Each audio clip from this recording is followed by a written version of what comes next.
জামিয়া ইসলামিয়া নাজিরিয়া মাদ্রাসার ইফতার মাহফিল অনুষ্ঠিত। ব্রাহ্মণবাড়িয়া জেলার নবীনগর উপজেলা বিদ্যাগুট পূর্বপাড়া জামিয়া ইসলামিয়া নাজিরিয়া মাদ্রাসার ইফতার মাহফিল অনুষ্ঠিত হয়েছে।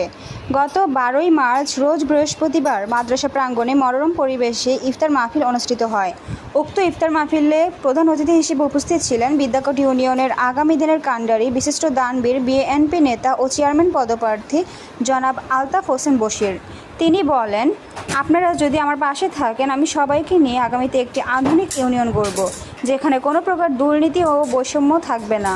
একটি আধুনিক ও মডেল ইউনিয়ন গড়তে সকলের দোয়া ও সহযোগিতা প্রত্যাশা করেন।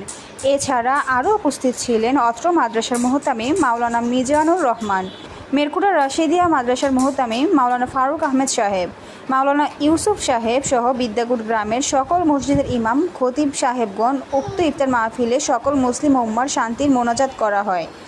হয়তো ছাত্র যারা আছে এরা আমাকে চেনে না, আমি বিদ্যাগুটের ছেলে।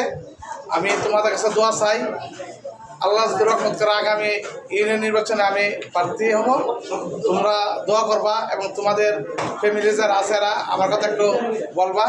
আর আমি আপনার চেষ্টা করব, ইনশাআল্লাহ যতদিন পাশে থাকি দিনের প্রতি থাকবো এবং ইনশাআল্লাহ মসজিদ মাদ্রাসা যতগুলো আছে যে কোনো ডাক দেবো আমাকে পাই। Desk report, Nabinagar news TV.